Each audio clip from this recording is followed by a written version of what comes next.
Hi guys, welcome to our chemical engineering tutorial brought to you by the ChemEng student. In this lesson we're going to take a look at an introduction to fluidization.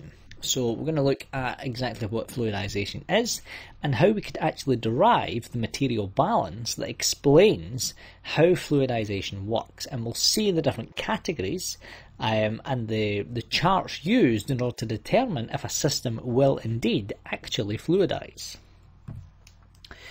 So the first question is, what is fluidization?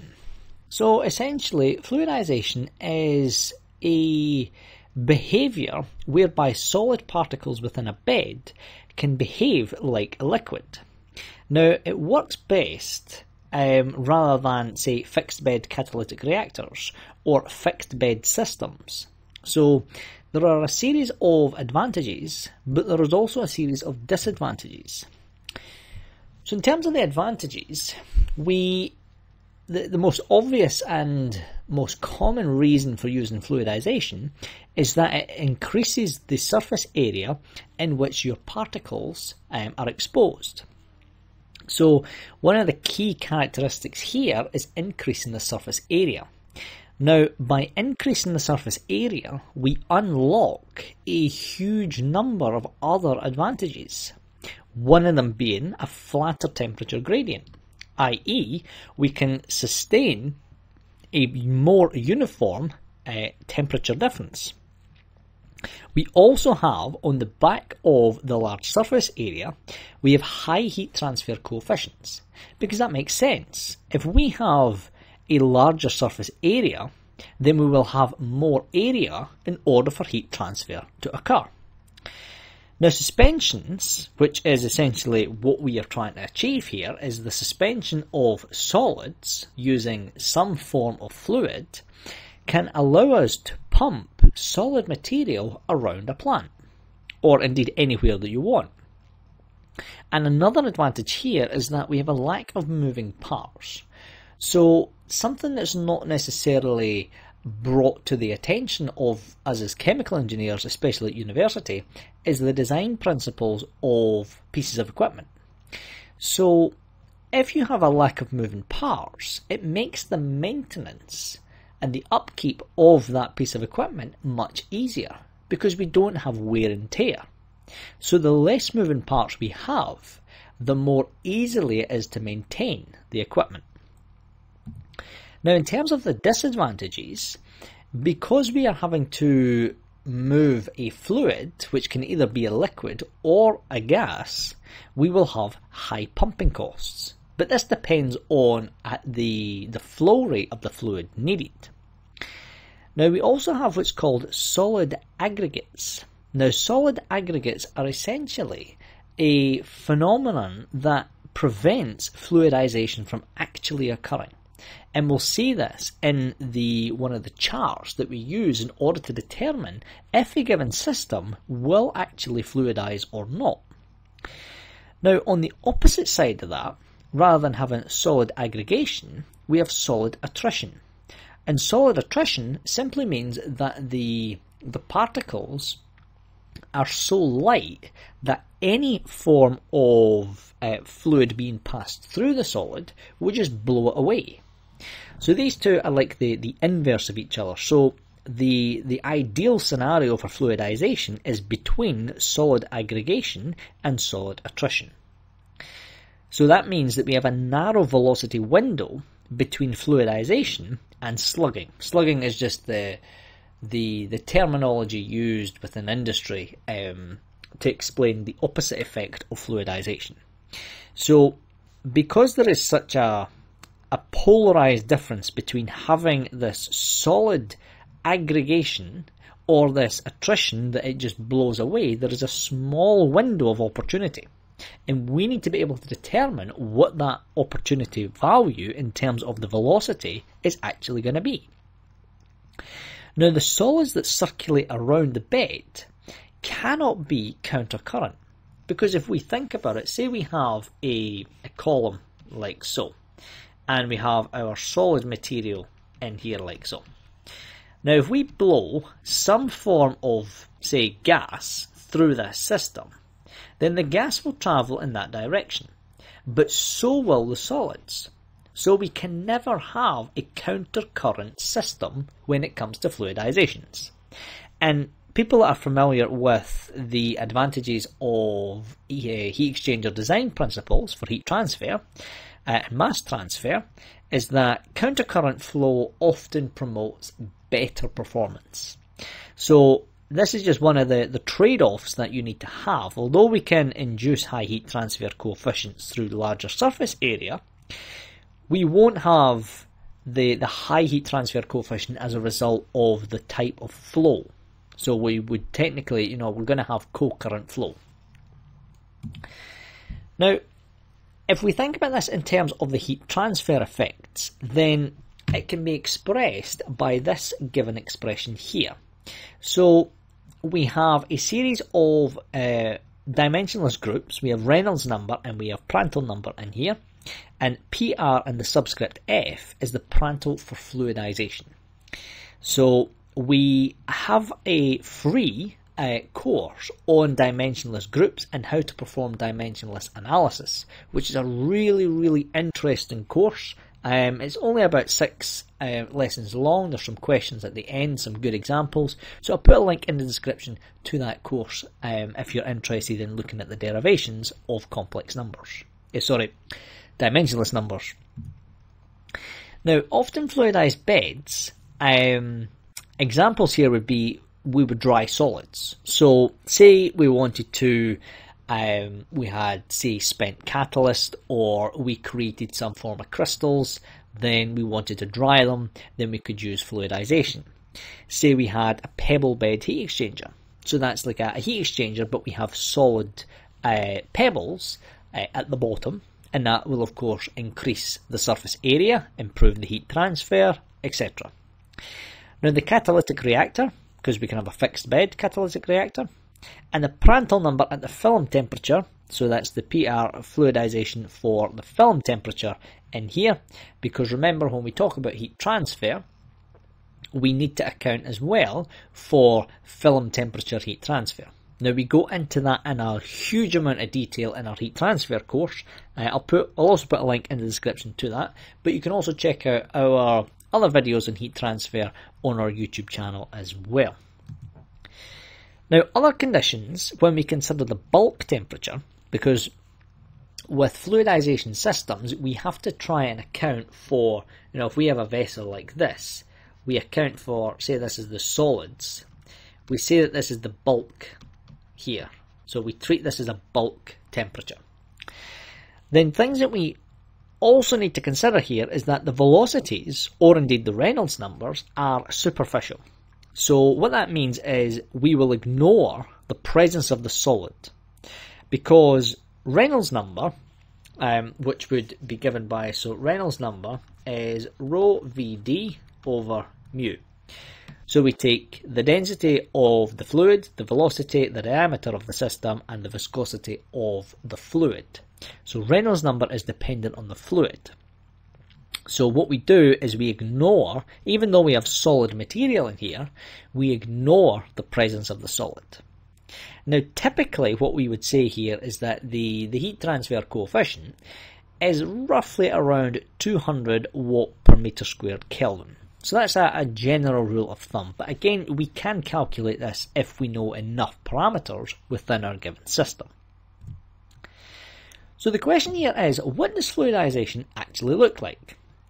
So if we plot on the logarithmic axis, we have the difference in pressure against the log of the flow rate. So what that will look like is as follows. So at a low flow rate, so at a zero flow rate, we have zero pressure. We don't have a difference in pressure. Whereas as soon as we start to increase the flow rate, we get this huge build-up of pressure. And what that means is up to this point here, this is what we call the maximum pressure before fluidization can actually begin. So up until this point here, we don't actually have complete fluidization yet. So what happens is the pressure builds and builds and builds until it breaks through the solid resistance.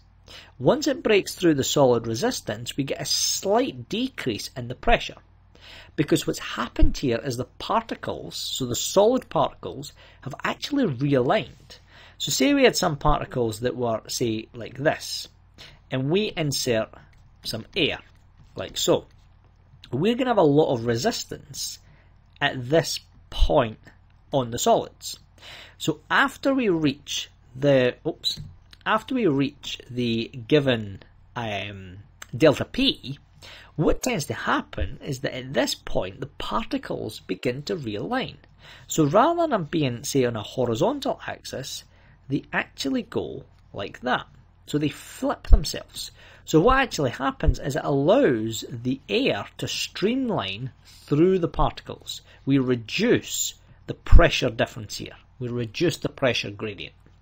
And then it would begin to level off. So regardless of how much we increase the flow rate, the difference in the pressure will remain the same, because the air has managed to reach the top of the column. So say we have a column here, we inject the air, we have our solid particles.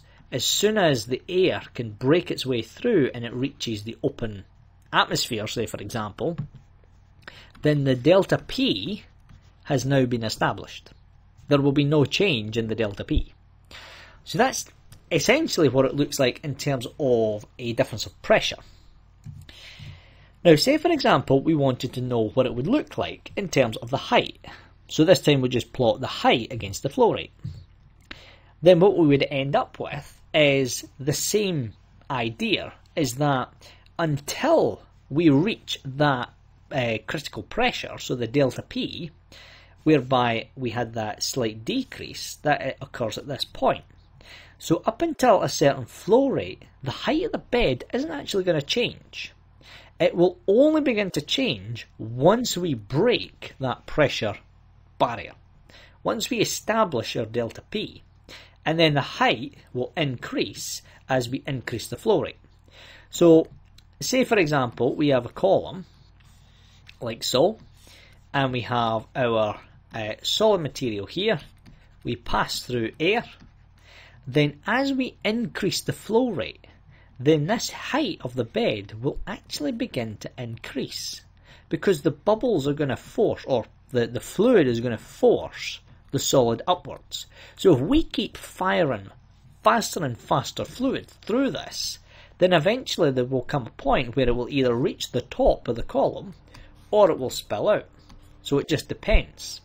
So depending on your system and how we model it, we could actually work out the height in which our particles will actually be.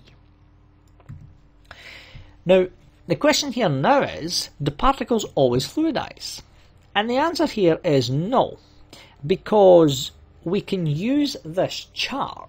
So this is known as the Gerald chart, and essentially what it is a plot against the particle diameter against the density difference between the particle, so the solid, and the fluid.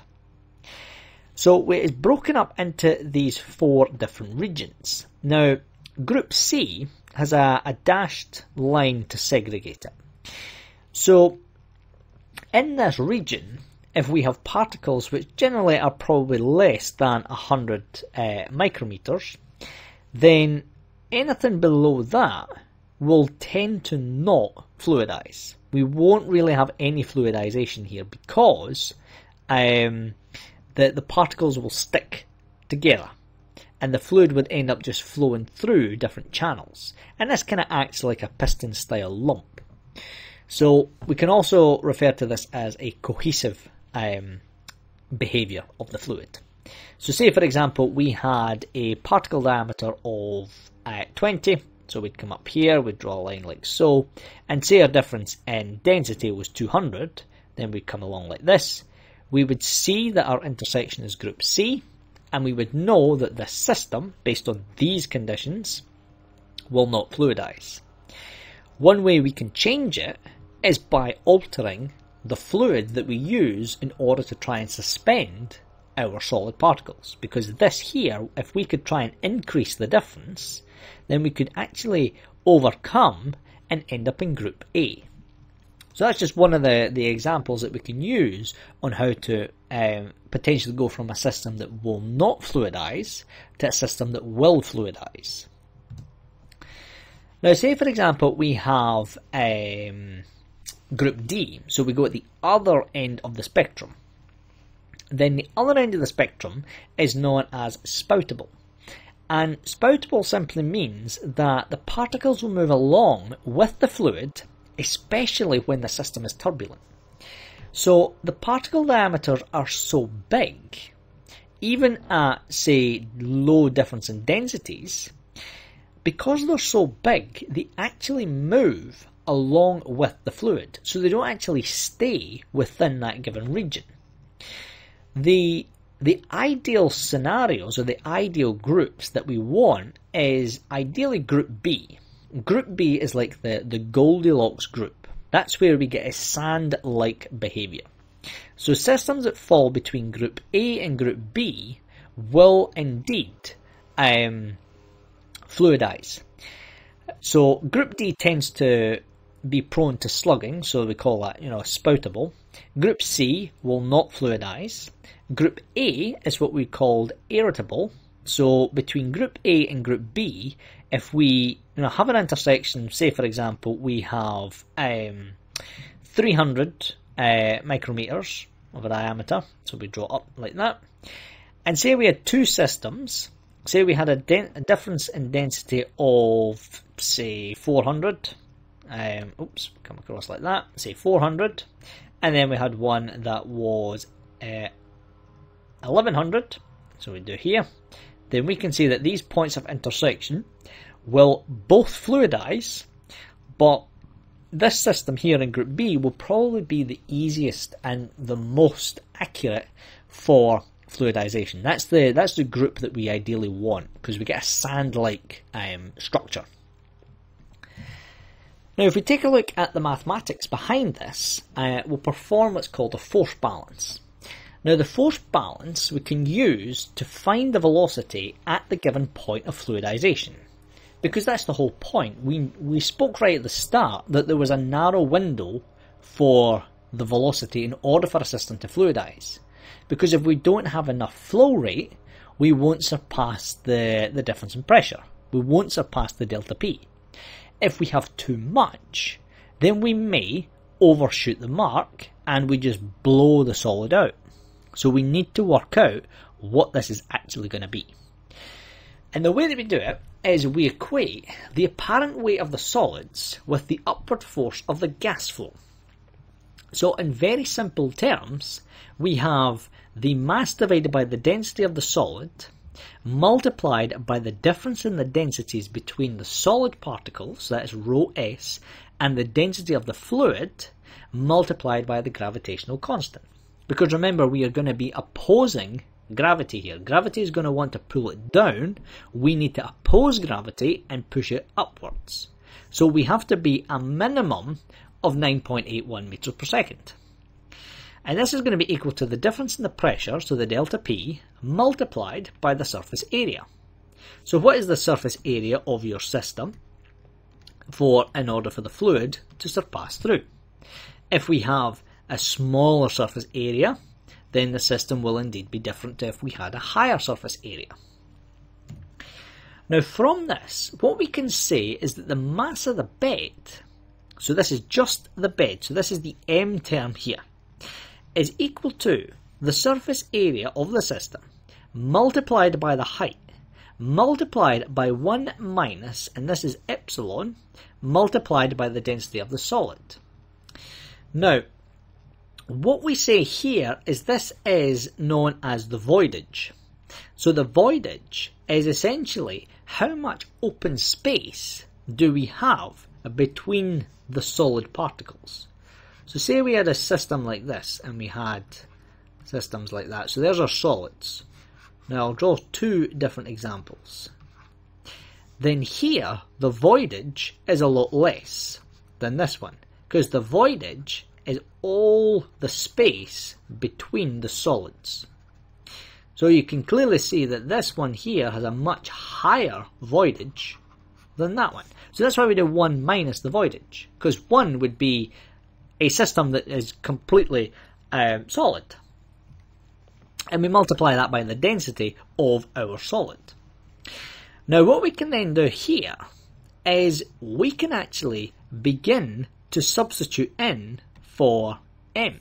So we can substitute this system in here, and we can see that when we start to cancel out and rearrange, so we get the row S's will disappear, we get the A's will disappear from this side. So what we can then do is express our system as delta P over H is equal to 1 minus the voidage multiplied by the difference in the densities between the solid and the fluid multiplied by the gravitational constant. And we've seen that these were what we were plotting on the graph. So we had the log of delta P over the flow against the flow rate, and we had the height versus the flow rate. So you can clearly see we have our two parameters here. Now, if we bring in the Ergun equation and we look at the Ergun equation in a lot more detail in our unit operations course, that's a huge and very, very in-depth course, one of our more popular ones. I'll put a link in the description to that, but we go through all the details on the derivation of the Ergun equation and all the other applications that we can use and apply the Ergun equation to. But for purposes of this video, we are just going to state this is the Ergun equation. Now, if we rearrange this, because what we've done is we've went from this point here, we've substituted in our given systems. So that's where we have our, we have the 1 minus the voidage, we have our 1 minus voidage rho S. So that's this bit here, because we have delta P over H, and that would be equivalent to the Ergun equation. So if we rearrange and bring this across, so we make the whole thing equal to 0, then what we can start to do here is we can start to try and identify and create a series of dimensionless groups. Because if we multiply by d cubed and rho f, so the density of the fluid, and then we divide by 1 minus the voidage, and we divide by mu squared, so that's the viscosity of the fluid, then what we actually create here is a series of dimensionless groups. And what we have is we have Reynolds number, so we have two Reynolds numbers here. This is a squared Reynolds number, and this is a regular Reynolds number because we have rho Vd over mu, we have rho squared V squared, we've got d squared, and we have mu squared. And then we have this which is called the Galileo number. Now the Galileo number, we don't need to go into the proof, but in our dimensional analysis course, you can actually prove how this is a dimensionless group. And same with the Reynolds number. Now for this system to stand, we need to ensure that the conditions are when Reynolds is less than 20, we can neglect the squared Reynolds term. When Reynolds is greater than 1000, this term can be neglected.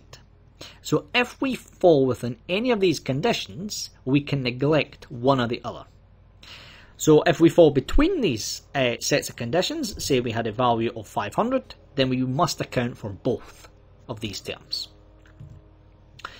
Now say for example we don't know what the voidage is, so that was the epsilon, and say we don't know what the sphericity is. So the sphericity is essentially how spherical is our solids, because the behaviour of the pressure, so if we have a perfect circle, then the difference in the pressure and the surface area will be exactly the same 360 degrees of the sphere. Whereas if we have a system that's not quite, then we will have points at which we will have greater difference in pressures, and we will have points that exhibit different characteristics. So that's where we need to take into account the sphericity. Now say we don't know what these two parameters are, then what we can do is we have a set of digits that we can assume are applicable for the majority of systems. So say we don't know what the voidage or the sphericity is, then the term of rho s epsilon cubed will be equivalent to 1 over 14, and this term here will be equivalent to 11. Now we're not going to get into the derivations, that's well out with the scope of us as chemical engineers. All we need to be aware of is that if we don't know these two terms, these are the values that we will substitute in for these given terms. Now what that would allow us to achieve here is, because if we look at this here, then what we're saying is that this is equal to 1 over 14 and that this entire thing here is equal to 11. So by substitution we get that we have 14 multiplied by 1.75 Reynolds squared and so forth. And what we've actually created here when we break these brackets is we've created a quadratic equation, because the quadratic equation is now in terms of Reynolds.